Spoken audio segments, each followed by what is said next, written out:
Bismillahirrahmanirrahim. Assalamualaikum warahmatullahi wabarakatuh. Waalaikumsalam warahmatullahi wabarakatuh. Bagaimana kabarnya anak-anak semua pagi hari ini? Sehat semuanya? Alhamdulillah Pak, sehat Pak.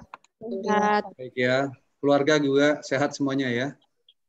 Alhamdulillah Pak. Alhamdulillah Pak. Syukurlah kalau begitu. Hari ini anak-anak kita akan membahas topik tentang green purchasing. Nah, tentu sekali topik purchasing ini merupakan topik yang sudah familiar untuk anak-anak semua. Beberapa kali membahas tentang purchasing ini minimal. Satu, di mata kuliah pengantar logistik. Kedua, di supply chain. Ketiga, tentu sekali di mata kuliah manajemen purchasing atau manajemen pembelian. Betul kan? Anak-anak sudah mengambil mata kuliah manajemen pembelian ini di semester 2 ya. Betul ya? Sudah pada lulus semuanya? Betul Pak.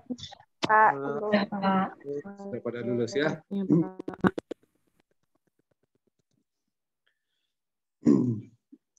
Nah, anak-anak, saya yakin ini sudah tampil slide ini di masing-masing laptop anak-anak semuanya sudah terlihat ya? Oke? Sudah terlihat ya? Baik. Di bagian awal, kita ingin mendiskusikan dahulu apa yang dimaksud dengan traditional purchasing atau purchasing yang selama ini anak-anak ketahui. Dan berikutnya akan kita diskusikan apa perbedaan antara purchasing yang tradisional atau purchasing yang ada saat ini dengan green purchasing. Nah, untuk bagian pertama ini, dalam rangka untuk mereview kembali, saya ingin tanyakan ini, apa yang dimaksud dengan purchasing ya? Di sini siap-siap ya, nanti saya coba tanya, ada Nona, ada Salsabila, ada Levia. Nah, coba disiapkan 3 orang ini, Nona, Salsabila, sama Levia. Mulai dari Nona dulu, Nona, atau siapa yang siap dari 3 orang ini? Dibuka mic-nya. Di unmute. Iya Pak. Silakan. Iya Pak. Silakan. Siapa dulu Pak? Boleh, Salsa boleh. Silakan Salsa. Jadi kalau menurut saya itu Pak, purchasing merupakan proses pembelian apa namanya? Benar Pak. Ini suaranya kedengeran nggak Pak? Oh, jelas sekali, merdu ke sini. Seperti suara Raisa. Nggak Pak, mohon maaf tadi itu audionya. Jadi itu gini Pak, purchasing menurut saya itu suatu proses pemesanan barang atau jasa yang digunakan untuk melancarkan kegiatan operasi di perusahaan tersebut. Iya, bagus. Seperti itu. Bagus. Nona punya pendapat? Nona? Ya Pak. Mbak Nona ya, silakan Mbak Nona.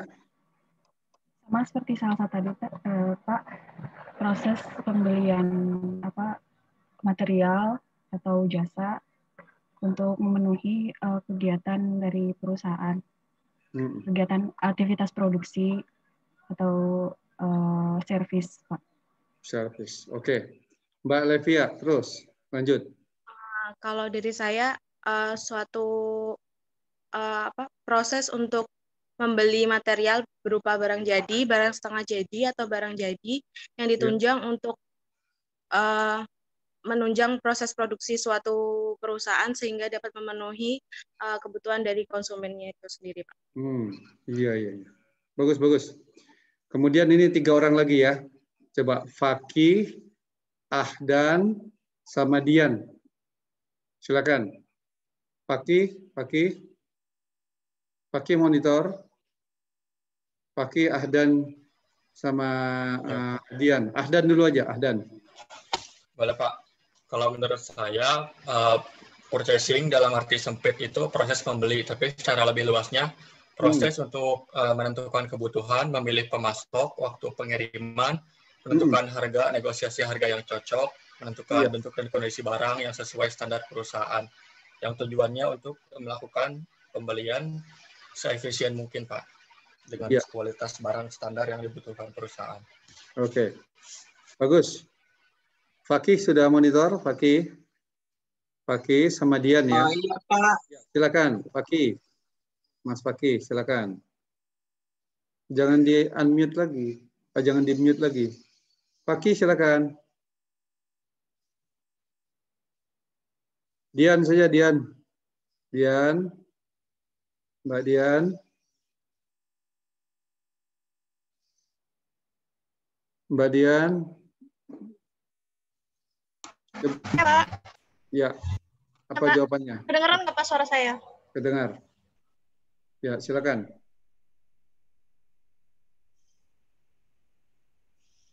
Dian. Wah, saya Ceria, ada Ceria? Ceria.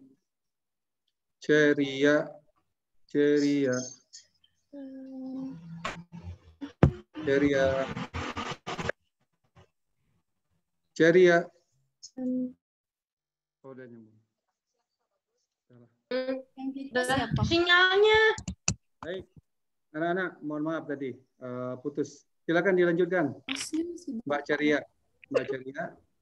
Bisa dengar Mbak Ceria? Ceria, ada? Yang lain aja? Yang lain? Pak. Ya, silakan Ceria. Ya Pak, menurut saya pembelian itu proses dan bahan setengah jadi, bahan baku raw material atau bahan jadi yang nanti digunakan untuk proses produksi. Nah, proses pembelian di sini tuh mulai dari pemilihan pemasok, terus pemilihan bahan baku, kemudian proses pembeliannya, kemudian baru masuk ke pembayaran dan transaksi pembayaran, kemudian pemeriksaan dan pengecekan dan penerimaan barang, Pak. Seperti itu. Oke, bagus ya. Jadi anak-anak masih ingat definisi dari purchasing walaupun berbagai definisi dikemukakan. Yang penting intinya adalah bagaimana nanti membeli barang supaya bisa barang dan jasa supaya bisa memberikan kelancaran operasi bagi perusahaan dan meningkatkan kinerja perusahaan ya. Nah, salah satu definisi yang saya ambil di sini yang favorit atau sering digunakan, purchasing is management control for purchasing good and service. Jadi manajemen untuk mengendalikan apa? Mengendalikan pembelian barang dan jasa. Jadi perusahaan itu bukan hanya membeli barang, tapi juga membeli jasa dalam rangka apa? Untuk melakukan proses produksi atau operasi lah istilah. Operasi saja. Operasi itu apa? Operasi is how to make product or service, memproduksi barang atau jasa. Itu operasi artinya ya. Oke. Apa saja barang yang dibeli oleh perusahaan? Tadi sudah disebutkan mulai dari raw material, work in process, barang setengah jadi, terus apa lagi yang dibeli? Barang yang jadi, Pak. Barang supplies itu adalah alat tulis kantor, termasuk mungkin minuman dan sebagainya. Termasuk satu lagi yang keempat adalah MRO. Siapa yang tahu MRO? MRO. M, material, repair, operation, atau spare part. Spare part dibeli juga oleh perusahaan dalam rangka untuk melakukan servis atau perbaikan terhadap mesin-mesin yang rusak. Nah, kalau jasa, apa yang dibeli oleh perusahaan? Siapa yang tahu? Jasa apa aja yang dibeli oleh perusahaan? Jasa pengiriman, Pak. Jasa pengiriman. Terus apa lagi? Tenaga kerja, Pak. Tenaga kerja. Kalau dia misalkan outsourcing gitu ya. Oke, apa lagi? Iya, bisa. Apa lagi yang dibeli oleh perusahaan? Maintenance mesin, Pak. Ya, betul. Jadi kalau dia outsourcing misalkan untuk memperbaiki mesin-mesin, apalagi jasa apa lagi? Penyewaan gudang, Pak. Penyewa gudang. Kalau perusahaan pakai internet kan itu jasa kan, juga kan? Iya Pak. Iya kan, telepon, telekomunikasi, nah, jasa. termasuk jasa konsultan. Jadi perusahaan kan mungkin membutuhkan konsultan ya. Betul nggak? Ada perusahaan banyak yang membutuhkan konsultan ya dalam rangka. Banyak Pak. Betul, Iya, Pak. Pak, betul. Banyak. Termasuk jasa itu, jasa pengacara mungkin ya dan sebagainya. Oke. Nah, dalam membeli itu, maka perusahaan itu, ini kan tadi dikontrol ya, di manage dalam pembelian barang jasa, based on berdasarkan apa? Right authorization. Jadi perusahaan membeli barang dan jasa itu inginnya adalah kepemilikan yang tepat atau yang benar. Ada berapa right di sini katanya? Coba lihat, ada berapa right membeli barang dan jasa itu? Inginnya berapa right? 1 right price. 4, 5, 6 Pak. 6. 1. Membeli barang hendaknya dengan harga yang tepat. Artinya tentu sekali jangan mahal. Yang tepat itu artinya yang bisa win-win lah solusi. Jangan pula sampai harganya terlalu murah sehingga vendornya jadi rugi. Dia harus beli itu win-win ya. Jadi right price katanya. Terus right apa lagi? Barang itu harus dibeli dengan right quality. Nah, Quality. Betul, sesuai dengan apa? Requirement atau spek yang diinginkan oleh perusahaan. Betul nggak? Yang berikutnya membelinya sesuai dengan apa? Jumlah, quantity, order. Ada ordernya berapa banyak itu harus tepat jumlahnya. Jangan sampai kita pesan 10 yang datang cuma 3. Misalkan kan? Nah, ini jadi kita ingin menjamin supaya barang kalau kita beli 10 harus 10 datang. Terus kemudian right apa? Untuk mendapatkan itu semua dari right supplier. Nah, supplier yang apa kalau right itu maksudnya? Supplier yang terbaik. Kita harus melakukan seleksi untuk mendapatkan supplier kan? Nah, kemudian tentu sekali setelah mendapatkan supplier itu kita lakukan kontrak. Kontrak atau disebut sebenarnya sebagai terms. Term itu adalah kontrak. Kemudian terakhirnya at the right time. Barang-barang itu nanti kalau dikirim ke kita harus sesuai dengan lead time yang sudah disepakati di dalam kontrak. Oke, ini salah satu definisi ya. Bagaimana kesimpulannya? Bahwa purchasing adalah manajemen untuk mengendalikan pembelian barang dan jasa berdasarkan kepemilikan yang tepat, yaitu tepat harga, tepat quality, tepat jumlah, tepat pemasok, tepat kontrak, dan tepat waktu. Oke ya, definisi anak-anak yang tadi sudah kemukan bagus-bagus semuanya.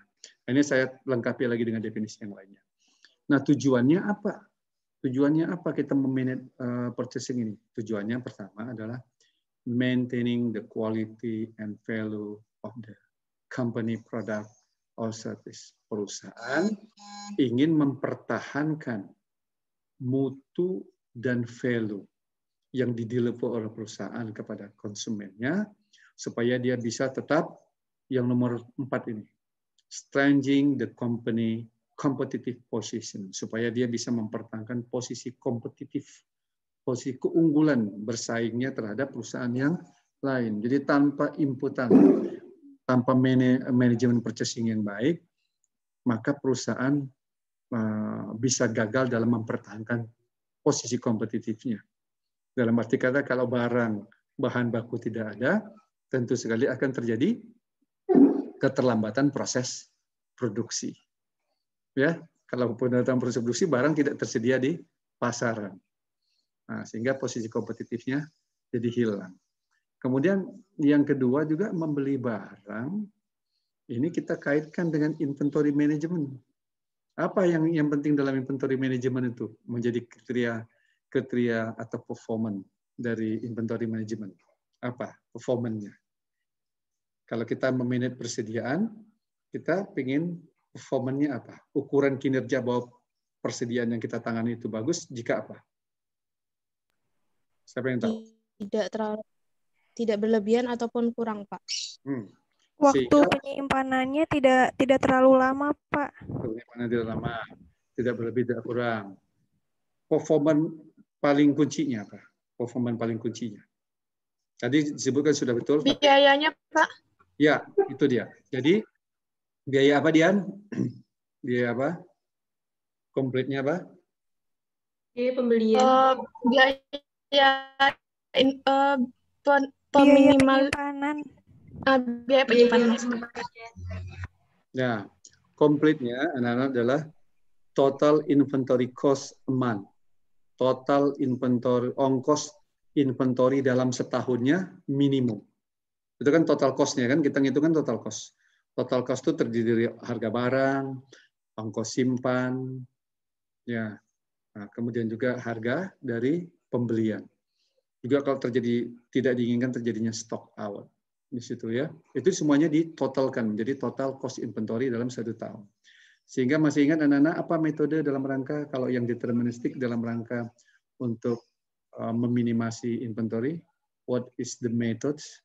We divide the inventory to type problem ya. The first problem is deterministic problem of inventory. The second is probabilistic problem in inventory. Nah, what is the method to manage the inventory? Apa yang siapa yang ingat metodenya apa? What is metode ABC, Pak? ABC. Oke, yang lainnya. EOQ, Pak. EOQ. EOQ. Terus apa lagi? Break even point, Pak. Break even point. Terus apa lagi? Apa lagi? Metode AHP, Pak. AHP. Buat vendor. Bukan, ya.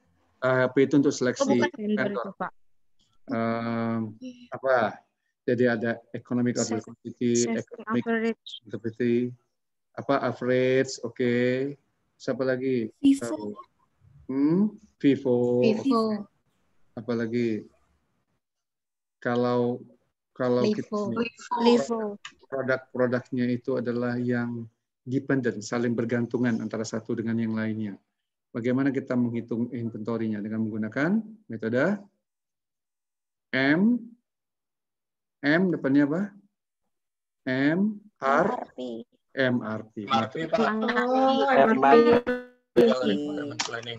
Iya, material requirement planning. Oke. Sehingga dengan demikian ensuring nomor 3-nya ini. Ensuring availability of resources. Menjamin ketersediaan dari sumber daya. Dengan kita manage purchasing dengan baik supaya sumber daya yang kita tadi mau beli itu tersedia. Jangan sampai mau dipakai barangnya tidak ada. Oke, kita lanjutkan. Di dalam purchasing kita mengenal ada siklusnya. Membeli barang dan jasa itu ada siklus. Tentu sekali membeli ada dasarnya. Pertama kita membeli berdasarkan apa coba? Berdasarkan apa? Itu nomor 1 lihat. Kebutuhan, Pak. Berdasarkan permintaan. Berdasarkan permintaan, Pak. Atau demand. Jadi membeli harus sesuai dengan demand. Bagian pembelian purchasing itu akan dapat order dari unit-unit terkait.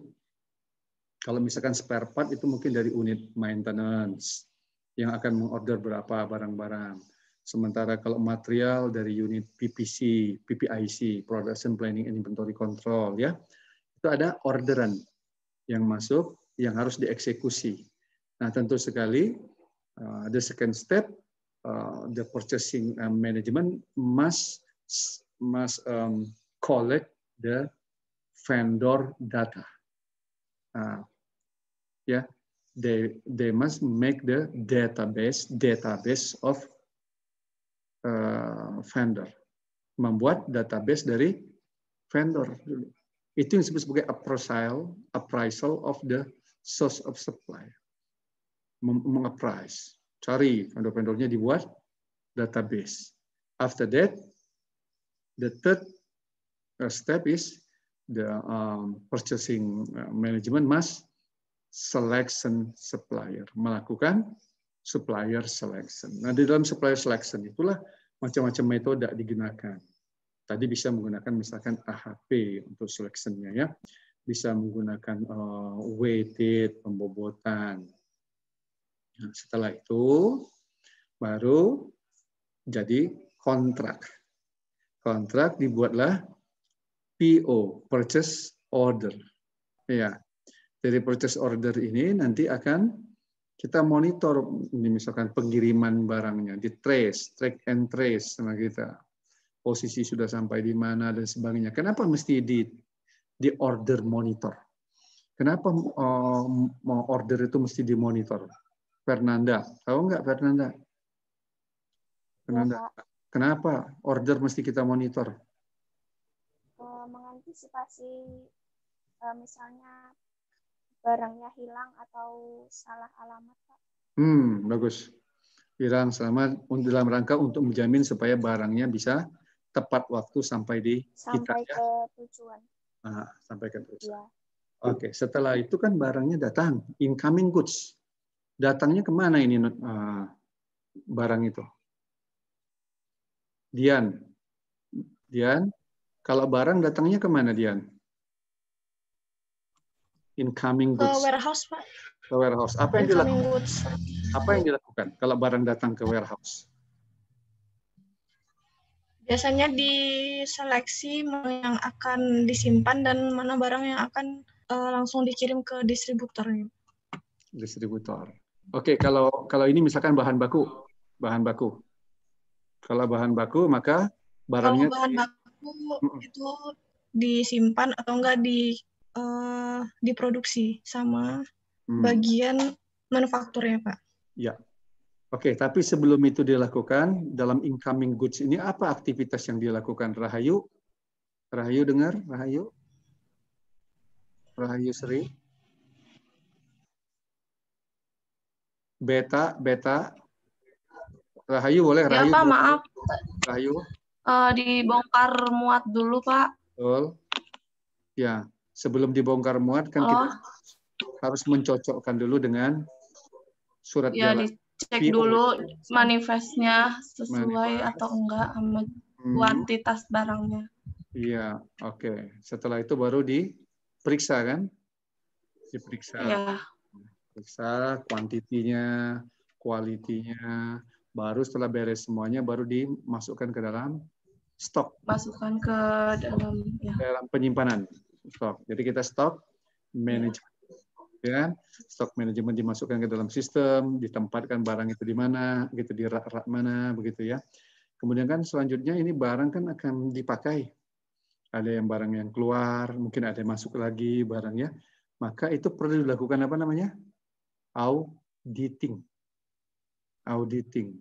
Auditing itu tujuannya untuk apa? Salsa tahu nggak? Auditing tujuannya untuk apa, Salsa?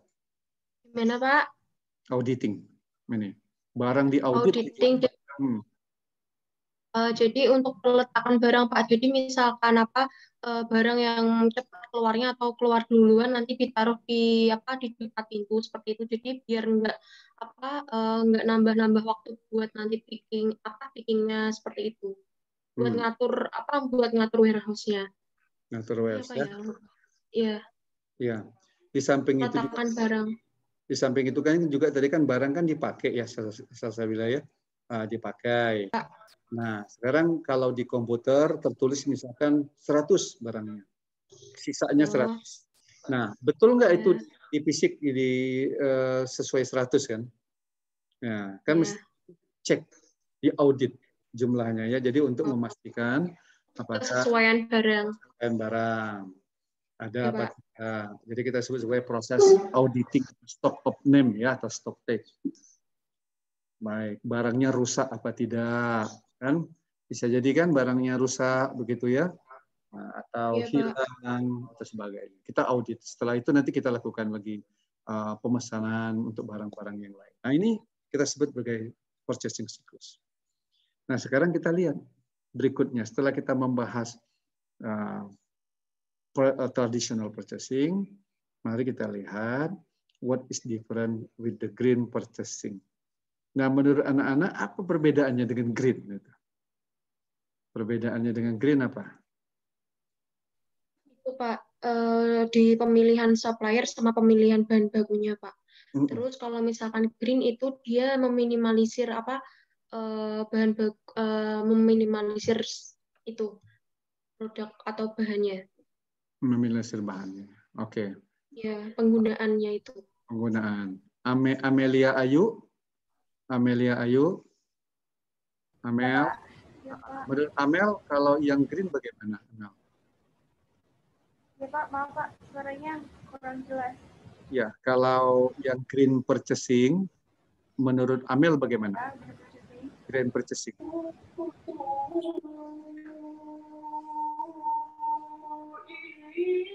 Oke, itu bagus Robi, itu bagus Robi.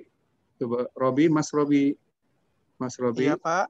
Menurut Mas Robi, kalau yang green purchasing itu bagaimana bedanya dengan green yang dengan purchasing yang biasa? Kalau green purchasing itu yang tadi kata Salsa, kalau saya sih sependapat sama Salsa, Pak. Ya. Jadi kalau green purchasing itu dari pemilihan suppliernya itu sama penentuan bahan bakunya dia lebih ke pengarah ke ramah lingkungan. Sedangkan kalau yang purchasing yang biasa itu mereka ya cuma sekedar kayak pembelian biasa tanpa memperhatikan dari sisi lingkungannya gitu, Pak. Oke, bagus. Kita lihat ya. Ini ada dua definisi yang saya cuplik di sini yang kita pakai. Pertama, green purchasing itu dimaksud adalah environmentally friendly initiative. Jadi membeli itu kita ada inisiasi atau inisiatif kita sebagai pembeli agar barang-barang yang dibeli itu adalah environmentally friendly, ramah lingkungan. Gitu ya, environmentally friendly itu artinya apa? Ramah lingkungan. That enables to purchase. Jadi kita membeli barang ataupun material itu mempertimbangkan aspek itu. Oke ya. Nah, yang kedua adalah dalam membeli itu kita meminimasi negatif apa? Negatif environmental and health impact. Jadi kita meminimasi dampak negatif terhadap lingkungan dan ini satu lagi nih. Satu lagi health itu apa? Kesehatan. Jadi kita meminimasi dampak lingkungan dan juga dampak terhadap kesehatan. Kesehatan siapa? Kesehatan orang yang membeli atau perusahaan yang membeli itu kan ada pekerjanya. Ya. Jadi it is about buying products, service that are yang lebih kita menekankan kepada apa? Energy efisien, less toxic. Toxic itu artinya racunnya. Safer for work. Jadi pegawai kita bekerja itu nanti selamat atau aman menggunakan barang-barang tersebut. Kemudian bisa didaur ulang. Dan juga with less packing. Jadi packingnya juga itu seminimum mungkin yang praktis, yang less packaging, gitu ya. Nah, secara singkat bisa digambarkan. Kalau dari green purchasing, dari purchasing tadi itu kita memperhatikan ada berapa right ya, right ya. Tadi kan ada right quality, right price, right time. Right time kaitannya dengan delivery. Kalau kita ambil delivery, kita ambil 3 penting aja ya. QCD. Nah, maka di dalam green purchasing kita tambahkan we want balance QCD with the environment. Jadi tambahkan quality-nya Q, C, D dan E. Nah, environment. Ya, itu kita sebut sebagai green purchasing secara singkatnya. Itu jadi anak-anak supaya mudah mengingatnya. Perbedaannya adalah kalau yang tadi hanya memperhatikan right tadi itu ada 6 right saja. Sekarang 6 right itu ditambahkan 1 right saja lagi, yaitu right environment. Gitu ya. Itu yang dilupakan di purchasing tradisional. Ditambahkan dengan right environment ini adalah maksudnya environmentally friendly, yang ramah lingkungan. Ini gambarnya. Gambar yang lain, baik purchaser maupun bisnis ini harus bekerja sama menggerakkan green market agar tadi bisa terwujud yang disebut sebagai green purchasing. Oke ya, kita lanjutkan. Nah, tujuan akhirnya ini sebenarnya adalah ingin mereduksi waste, pollution, hazardous substance dan carbon dioxide. Karbon dioksida. Tahu nggak ini karbon dioksida ini? CO2. Jadi kalau kita bernapas normal mengeluarkan CO2. CO2 kita nanti diserap oleh tumbuh-tumbuhan. Karena itu penting kita menanam tumbuh-tumbuhan agar CO2 kita diserap oleh tumbuh-tumbuhan, kemudian nanti diproses oleh tumbuh-tumbuhan. Nah, namun ada aktivitas dari supply chain ini yang menghasilkan CO2 dalam jumlah yang banyak. Apa contohnya? Aktivitas supply chain yang menghasilkan CO2 jumlah banyak, yang melebihi ambang batas. Hah? Gimana? Transportasi. Transportasi. Coba sebutkan. Karena 80% kegiatan logistik itu didistribusi otomatis berhubungan sama transportasi. Gitu ya, transportasi. Dalam logistik transportasi. Sehingga kalau anak-anak lihat ini masih banyak ya. Masih banyak di jalan ini. Truk-truk yang masih beroperasi, di mana truk ini umurnya memang sudah ada mungkin 20 tahun, truk-truk yang lama lah begitu ya. Itu kan apa yang anak-anak lihat dari truk-truk yang lama itu? Apa yang dilihat? Asapnya hitam banget, Pak. Asapnya tebal. Hitam. Lengket, ya. Nah, itu. Anak-anak juga kalau misalkan ada di belakangnya itu, apalagi kalau pakai motor. Pakai motor ya. Kaca film mobil juga jadi lengket, Pak, kalau di belakang truk-truk kayak gitu. Bukan? Jadi lengket ya. Nah, itu yang menyebabkan carbon dioxide yang tinggi. Nah, karena itu ini intinya adalah bagaimana kita mereduksi itu dengan menggunakan mencari material yang 5R. Nah, masih ingat apa yang maksud dengan 5R itu apa aja? 5R? Siapa yang masih ingat? Tadi saya lihat ada Petrus. Petrus bisa jawab, Petrus? Kang Petrus. Mana nih Kang Petrus? Iya, Pak. Petrus, ya. Masih ingat apa aja 5R, Petrus? Mana Petrus? Petrus, ya. Kangen saya sudah lama lihat wajah Petrus ini. Ya, Pak, hadir, Pak. Cobalah ditayangkan wajahnya. Oh, siapa? Nah, begitu. Biar teman-temannya ini kan pengen lihat juga itu wajah Petrus. Nah, waduh. Still handsome ya. Petrus ya, tetap ganteng. Oke. Petrus. Menurut Petrus, ya, Pak. 5R apa aja, Petrus? 5R. Apa aja yang Petrus ingat? 1, ada apa? R apa? Dibantu ini teman-teman ini. Petrusnya lupa. Agnes kasih bantu, Pak Agnes, boleh? Reuse, Pak. Reuse, recycle, reduce, replace, recovery. Sama apa lagi? Repair, Pak. Repair. Nah, bagus-bagus. Repair. Oke, Agnes sudah bantu, jadi Petrus jadi ingat kembali ya. Sudah mandi Petrus? Sudah mandi? Belum, Pak. Belum, nggak apa-apa. Tadi kan ke pasar dulu ngantar ibu, nggak apa-apa. Jadi nggak usah mandi ya. Baik, kita lanjutkan. Ini tadi yang barusan disebutkan oleh anak ya. Reuse, recycle, refuse, and repair. Nah, ini definisinya. Repair itu adalah artinya when to restore to good condition after repair. Jadi bisa lagi digunakan kondisinya setelah dia rusak ya. After damage, setelah dia rusak di repair dia bisa lagi digunakan. Jangan langsung dibuang. Nah, itu berarti barang itu termasuk barang yang memperhatikan aspek green ya. Oke. Kita lanjutkan. Ini gambar yang lain bahwa yang berkaitan dengan proactive sales. Jadi kita membeli barang itu harus menetapkan kriteria ramah lingkungan, kemudian akan kita pilih barangnya, nanti kita akan use of recycle product design replicable to produce ya. Nah, what is the green product? Green product itu apa aja? 1, can be recycled, barangnya bisa di-recycle.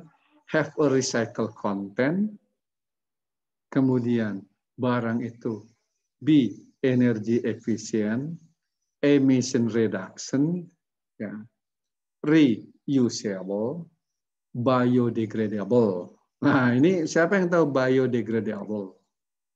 Biodegradable. Jadi barang yang kita beli itu nanti kalau sudah digunakan dia bisa di biodegradable itu. Apa artinya? Nona tahu nggak Nona? Biodegradable. Tidak tahu, Pak. Tahu. Oke, Melfrano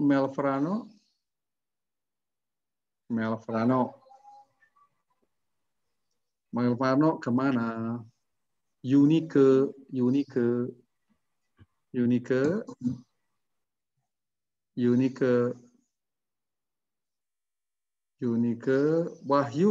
Wahyu Ilahi. Wahyu. Monitor nggak Wahyu? Hadir, Pak. Ya. Apa maksudnya ya? Barang ini yang biodegradable. Biodegradable. Oh, izin menjawab ya Pak ya. Maaf kalau salah Pak. Tapi kalau sepengetahuan saya Pak, barang biodegradable itu barang yang sudah digunakan tapi bisa didaur ulang gitu Pak. Bisa didaur ulang. Tepatnya didaur ulang oleh siapa? Didaur ulang oleh siapa? Wahyu. Oleh siapa? Bentar Pak. Ini ada bio ini. Bio. Mikroorganisme Pak. Mikroorganisme. Oleh alam atau mikroorganisme. Oleh alam. Itu betul jawabannya. Itu bukannya lebih tepatnya bukan didaur ulang ya Pak. Maksudnya itu diuraikan ya Pak ya? Ya, itu dia. Mudah diuraikan. Tepatnya diuraikan. Jadi kata yang tepatnya adalah diuraikan atau dapat dihancurkan oleh mikroorganisme. Nah, karena ada barang-barang yang memang tidak bisa dihancurkan oleh mikroorganisme, terutama barang-barang yang plastik gitu ya. Barang-barang plastik yang mungkin ya dihancurkan berpuluh-puluh tahun gitu ya. Dan tentu sekali yang bagian akhir adalah organik. Barang organik sudah tidak asing lagi bagi kita.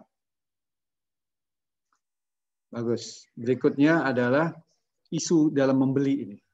Kalau kita membeli barang, green purchasing, satu tadi packaging. Kaitannya dengan apa kalau packaging? Less packaging. Kemudian barang ada yang bisa di recycle. Kemudian low energy, oke sudah. Longer life. Nah, ini ada low pollution, oke sudah jelas. Tapi ini ada local produce.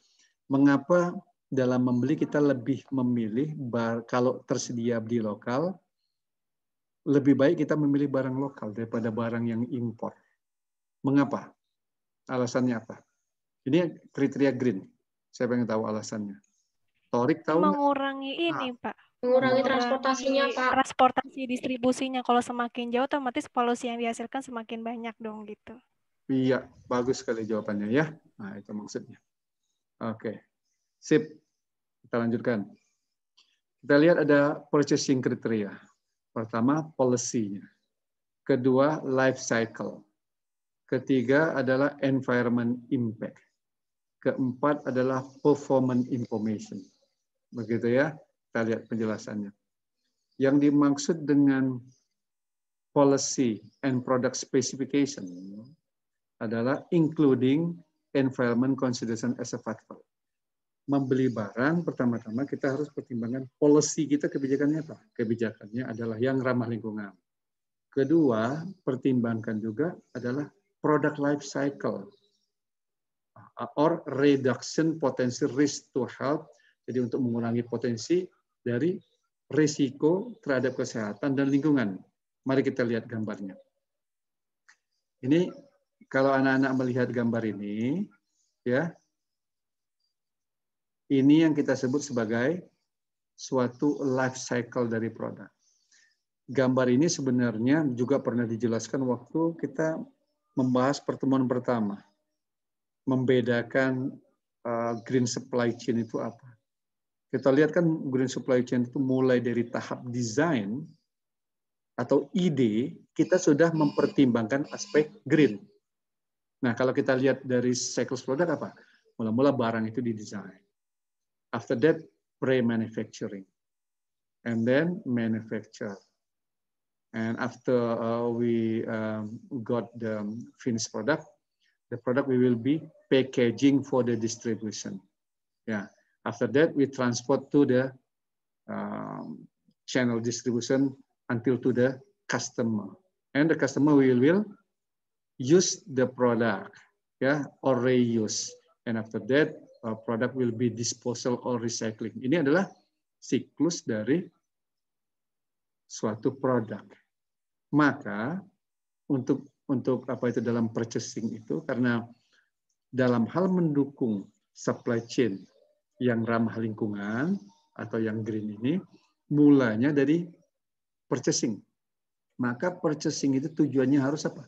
Meminimasi the harmful of environmental impact over the product whole life cycle. Jadi meminimasi dampak terhadap lingkungan mulai produk desain ini nih sampai ke disposal. Dia harus mendukung, begitu maksudnya ya, mendukung.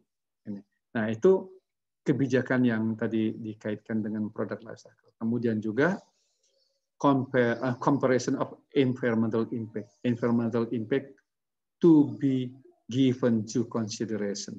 Jadi menjadi pertimbangan kita untuk membeli. Dan yang terakhir itu adalah environmental performance information.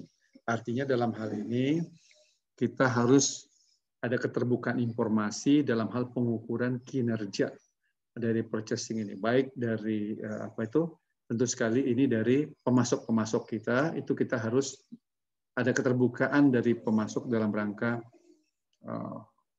aktivitas green purchasing-nya. Kita lanjutkan ya. Nah, anak-anak ini menjelaskan, slide ini menjelaskan, menggambarkan categories of green purchasing strategies. Dalam membeli, kita ada strategi membelinya. Ya, dibahas strategi, level strateginya. Apa strateginya? Ada dua strategi besarnya.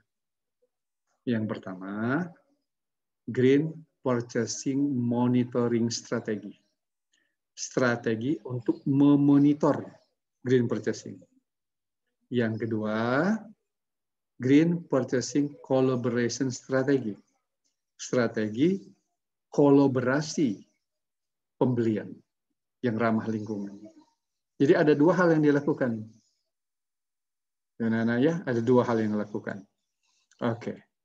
Kita akan bahas ini satu persatu. Yang pertama tentang monitoring strateginya.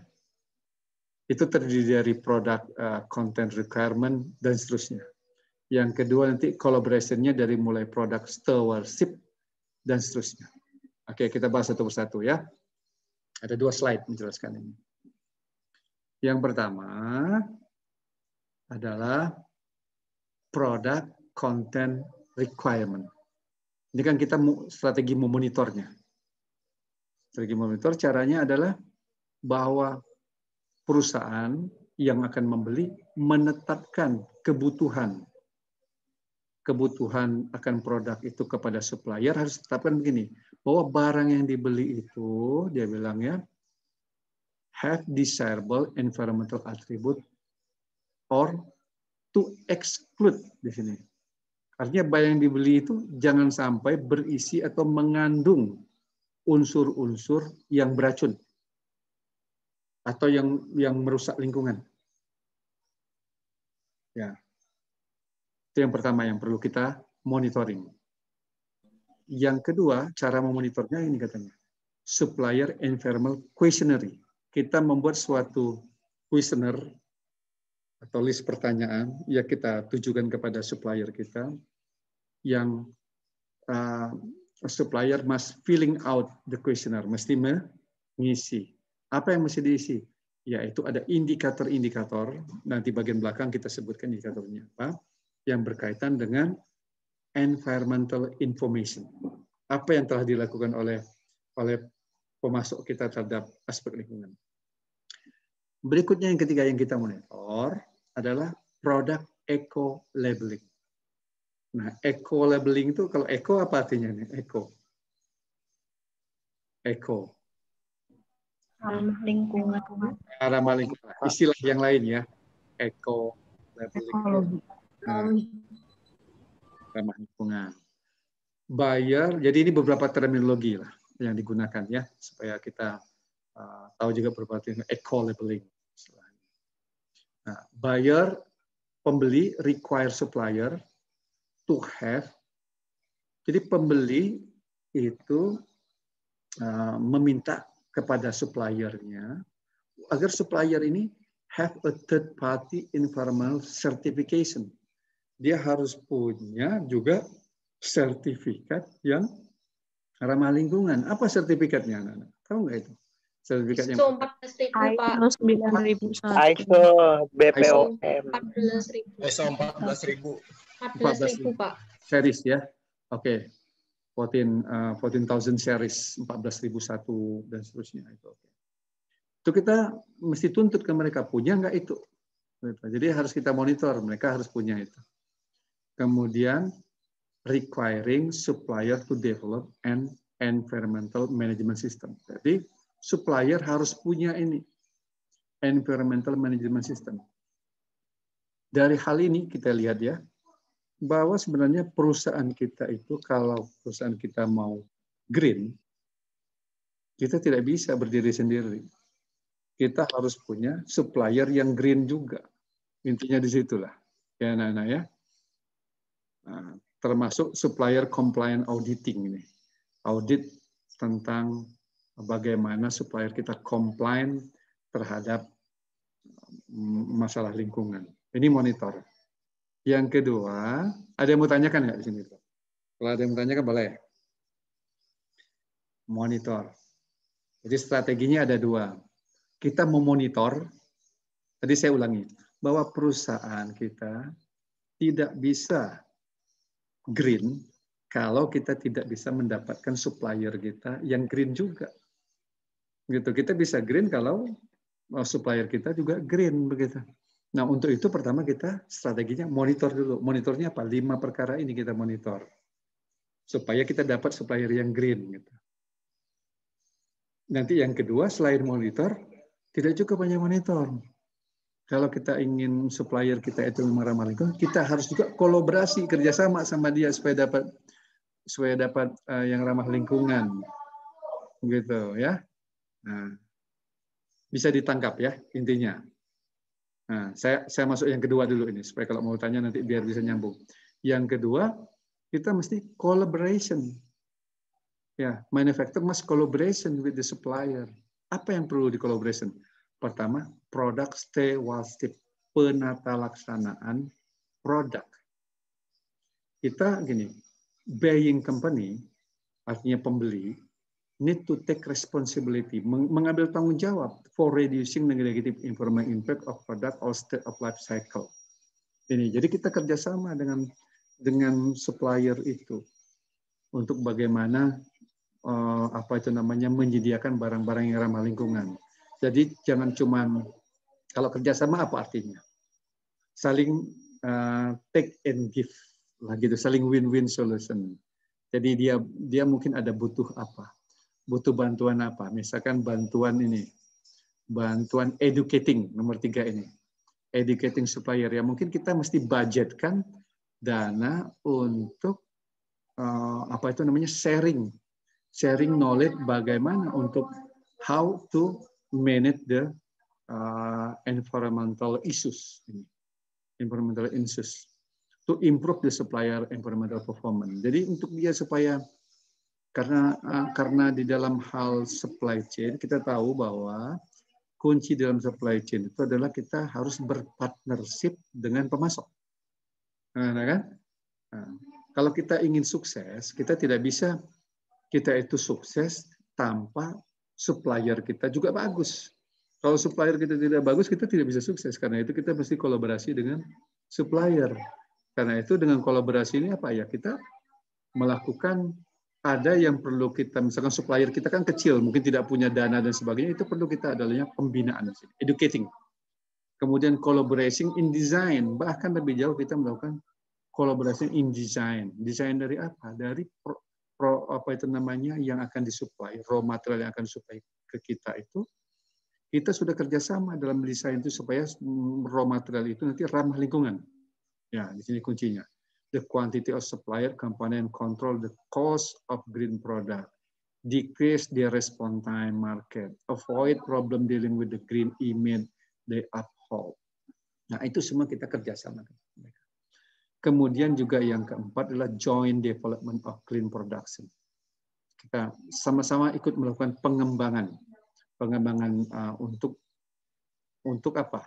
Dia bilang untuk ini, untuk misalkan nih technical skill and know-how lah. Jadi kita melakukan kerjasama dengan supplier ini supaya apa? Technical skill mereka meningkat dalam rangka memproduksi barang-barang yang akan diberikan kepada kita. Ya, termasuk juga influencing, legislation and cooperate with supplier, set a future environmental standard. Jadi kita menetapkan suatu standar masa depan tentang standar terbaru lah begitu ya tentang masalah lingkungan ini supaya dipersiapkan oleh pemasok kita. Nah, ini dua hal. Mungkin ada yang ingin didiskusikan tentang dua hal ini. Kalau kita ingin mendapatkan supplier yang bagus, yang bisa memberikan barang-barang yang ramah lingkungan kepada kita, kita mesti melakukan dua hal ini strateginya. Monitoring and collaboration. Tidak cukup hanya meminta saja. Dalam konsep supply chain, kita mesti partnership. Ya, partnership. Karena kadang-kadang tidak semuanya bisa melakukan hal yang apa itu namanya yang kita tuntut, begitu ya, tidak semuanya. Nah, mungkin ada supplier yang sudah bagus, tapi ada banyak juga supplier yang tidak bagus, yang belum bagus, yang ingin kita lakukan pembinaan. Nah, begitu anak-anak. Ada yang ingin didiskusikan tentang dua hal ini? Ya. Kemudian saya tunjukkan slide terakhir ini ya, terakhir dengan nanti ada indikatornya. Green purchasing and performance measurement. Bagian terakhir ini kita ingin melakukan measurement. Measurement apa artinya? Apa Pengukuran. Pengukuran. Pengukuran. Kenapa penting kita mengukur? Untuk apa mengukur? Untuk standarisasi, Pak. Standarisasi. Supaya optimal, Pak. Untuk apa, Mbak? Optimalisasi. Optimalisasi, Mbak Aulia ya. Yang lainnya, untuk apa kita mengukur? What is important to measure? Ya. What is important to measure performance? Apa pentingnya? Untuk mengetahui itu Pak, apa kan itu tuh sesuai nggak sama targetnya kita, sama ketentuannya kita. Jadi kalau misalkan udah sesuai ya dilanjutkan, tapi kalau nanti kurang sesuai ya nanti ada perbaikan dari proses sebelumnya seperti itu. Jadi biar tahu performance-nya. Ya, bagus sekali Salsabila ya. Jadi ini pengukuran adalah awal untuk improvement. Begitu ya. Kalau Salsabila misalkan punya target berat badannya ingin jadi 40 kg. Tentu sekali kan Salsabila mesti beli itu kan di rumah ya. Beli apa Salsabila? Beli timbangan. Betul nggak? Kemudian diukur berat badannya. Berat badannya sekarang misalkan masih 45. Oke, berarti kan tidak sesuai dengan target ya Mbak saya. Kalau tidak sesuai dengan target, maka Salsabila karena itu dia beli treadmill. Setelah beli treadmill, dia atur pola makannya, sehingga alhamdulillah sekarang berat badan Mbak Salsa tinggal 39 kg. Begitu ya, itu berkat melakukan pengukuran. Jadi pengukuran tadi. Jadi dengan diadakan pengukuran kita tahu apakah kita sudah mencapai target atau belum. Kalau belum, maka kita melakukan improvement. Good. Ya, oke. Langkah-langkahnya ini. Tentu sekali kita establish a green project team lah. Ada artinya begini, kalau di bagian purchasing itu kita ada menugaskan tim untuk melakukan pengukuran. Kemudian di sini nanti kita akan menggunakan ini. Performance measurement goal. Nah, apa tujuannya ya? Kemudian yang ini. Determine of method, menentukan metode and tool for performance measurement.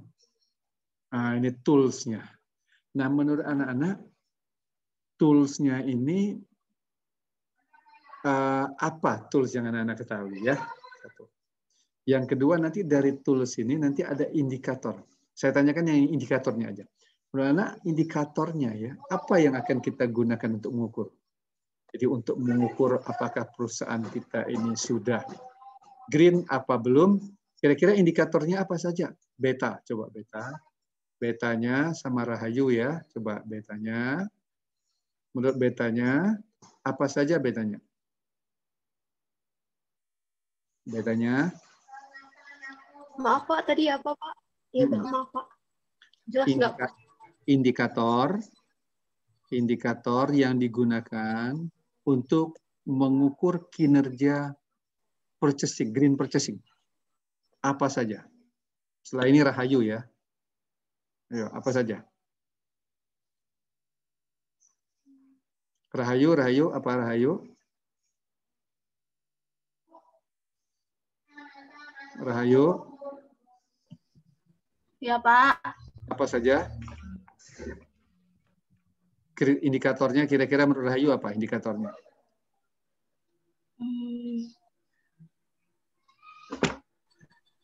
Pengiriman barang enggak Pak?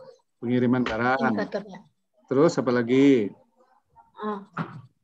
Packaging. Packaging. Ya. Waktu siklusnya yang bertahan. Waktu siklus barang itu bertahan. Apa beta? Apalagi beta? Terus apa pemasoknya? Pemasoknya Pak. Pemasoknya. Oke.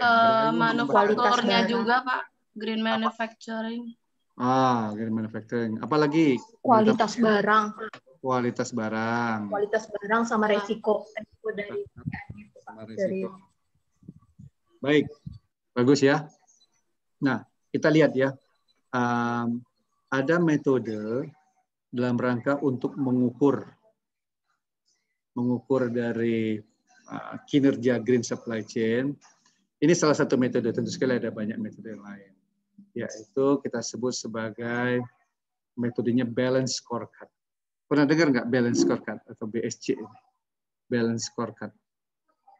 Pernah dengar nggak? Balance scorecard. Belum pernah Pak. Balance scorecard ini suatu metode yang terkenal dalam rangka untuk mengukur kinerja, yang melihat kinerja perusahaan itu bukan hanya dari satu aspek. Biasanya orang mengukur misalkan aspeknya financial aja, aspek keuangan. Sebuah perusahaan bagus kalau dilihat dari aspek keuangannya. Tapi menurut balance scorecard nggak cukup. Ya, nggak cukup kalau kita itu mengukur kinerja perusahaan dari aspek keuangan. Tapi ada 4 aspek yang harus mesti diukur. Pertama adalah aspek finansial, oke. Yang kedua adalah aspek internal proses internal di perusahaan. Yang ketiga adalah bagaimana aspek learning and growth dari perusahaan. Learning, pembelajaran, growth, pertumbuhan. Dan yang keempat, aspek customer dari perusahaan. 4 aspek ini kalau dinilai oleh balance scorecard, maka nanti akan terlihat bagaimana gambaran dari kinerja sebuah perusahaan. Nah, aspek ini yang dari ini diadopt untuk purchasing gitu ya, diadopt untuk green purchasing. Misalkan gini, dari aspek finansial, saya pilihkan yang ada purchasing-nya, yang ada green-nya. Yang ini misalkan disposal cost, kebaca nggak? Kelihatan nggak di sini nih? Disposal cost, ya kan? Terlihat ya, ada tulisan disposal cost. Terlihat ya? Terlihat Pak. Nah, artinya berapa besar uang yang dikeluarkan dalam rangka untuk mendisposal barang ini. Recycling revenue, pendapatan yang diperoleh dari barang-barang yang di-recycle. Terus ini, revenue, pendapatan from green product. Kemudian ini, cost avoidance from environmental action. Ongkos-ongkos yang bisa dihindarkan lah, begitu ya, dari akibat kita kesalahan mengelola lingkungan. Nah, mungkin kan begini, ada karena kesalahan mengelola lingkungan, produk-produk kita mendapatkan penalti yang tugas pertama anak-anak kan, ada perusahaan yang mendapatkan penalti. Nah, apabila ini tidak ada ongkosnya, berarti kan performanya bagus, begitu ya. Kedua, internal proses. Internal prosesnya adalah production and office material recycle. Kita memproduksi dan juga di kantor kita lah gitu, menggunakan barang-barang yang bisa didaur ulang. Ada nggak begitu? Kemudian certified, ini certified supplier tentu sekali yang berkaitan dengan ramah lingkungan. Kemudian kalau kita lihat ini, energy consumption. Oke. Kemudian facilitate certified for remanufactured, untuk dimanufaktur ulang kan, energy use, greenhouse gas emission, hazardous material output. Ini proses produksi kita dinilai. Kemudian ada lagi learning and growth. Learning and growth, pembelajaran dan pertumbuhan. Berapa banyak pegawai yang kita training yang berkaitan dengan wawasan pembelian yang ramah lingkungan. Community compliant ini renewable resource use. Bagaimana kita melakukan pembelajaran untuk mendapatkan barang-barang yang bisa digunakan, di renewable, begitu ya, diperbarui lah. Ada lagi aspek-aspek yang lainnya ya, emergency response programnya. Sekarang kalau dari aspek customer-nya, bagaimana sambutan customer kita terhadap green product yang kita buat. Memuaskan, tidak memuaskan, dan sebagainya. Kemudian produk-produk yang recall. Kita ada kan produk recall itu artinya kalau ada tidak sesuai dengan spesifikasi, kita perbaiki lagi. Kemudian functional product eco efficiency, dan seterusnya. Nah, anak-anak caranya begini, dari indikator-indikator ini, bayangkan misalkan kita susun dari atas ke bawah ya, kemudian kita kasih angka begini, 1, 2, 3, 4, 5. Kolom berikutnya itu adalah 1, 2, 3, 4, 5 di Excel ya, kita bayangkan Excel ya. Nah, ada kolom, nanti ada kolom penilaiannya 1, 2, 3, 4, 5. 5 itu sangat bagus, 4 bagus, 3 biasa, 2 tidak bagus, 1 sangat tidak bagus. Nanti kita bisa centang-centang, kita isi kinerja kita berapa. Terus kita jumlahkan ke bawah. Ya, nah, berapa skor kita? Nanti kita tetapkan kalau skornya sekian, maka kategorinya sangat bagus. Skornya sekian, kategorinya bagus. Sekian biasa. Terus sekian lagi tidak bagus. Paling bawah sangat tidak bagus. Sehingga kita bisa menilai nanti posisi kita, perusahaan berada di mana. Kalau posisi kita berada di biasa, nah tentu sekali ada upaya untuk melakukan improvement supaya mendapatkan yang bagus. Nah, bisa ditangkap nggak? Nah, bisa ditangkap nggak maksudnya? Mengukur kinerja ini. Bisa? Ada pertanyaan? Ada yang mau tanyakan tentang ini? Coba, ada yang mau tanyakan nggak? Bagaimana kita mengukur kinerjanya? Dengan menggunakan, ini namanya indikator ya. Kan tadi kan saya sarankan bagaimana caranya mengukurnya. Indikator apa yang digunakan ya. Kan tadi anak-anak sudah jawab ya. Nah, saya tambahkan ini, ada indikator lain yang kita gunakan menggunakan balance scorecard untuk mengukurnya. Begitu. Ya. Coba, mungkin anak-anak punya indikator yang lain, boleh, bagus. Ini saya cuma kasih contoh satu, kayak balance scorecard untuk mengukurnya. Ada yang mau ditanyakan, didiskusikan tanggal ini? Ada? Fernanda? Ada Fernanda? Belum, Pak. Belum ya? Belum. Iya. Bisa dipahami nggak? Saya pahami nggak? Insya Allah. Saya? Bisa ya. Bisa, Pak. Mudah-mudahan tidak terlalu cepat ngomongnya saya ya. Bisa dipahami ya. Jadi ini. Nah, bisa kita simpulkan ya, anak-anak ya. Coba saya pingin Ceria menyimpulkan dari atas sampai bawah tadi, kita poin pentingnya aja apa, Ceria? Di bagian awal kita membahas apa, kemudian apa, bagian akhir bahas apa. Coba Ceria, saya pingin Ceria menyimpulkan. Jadi materi yang kita bahas hari ini itu kan tentang manajemen pembelian, khususnya di green purchasing. Ya. Nah, dari perbedaannya dari yang manajemen pembelian tradisional sama yang ada green purchasing ini, yaitu kalau misalnya yang tradisional itu dia tuh cost, quality, sama delivery. Nah, kalau misalnya yang green ini ditambahkan satu komponen lagi, yaitu environmental. Bagus. Kemudian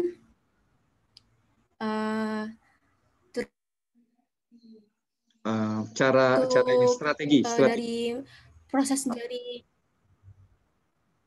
strateginya tadi tuh ada dua ya Pak ya. Ada dua yang kolaborasi sama monitor antara perusahaan dengan supplier-nya.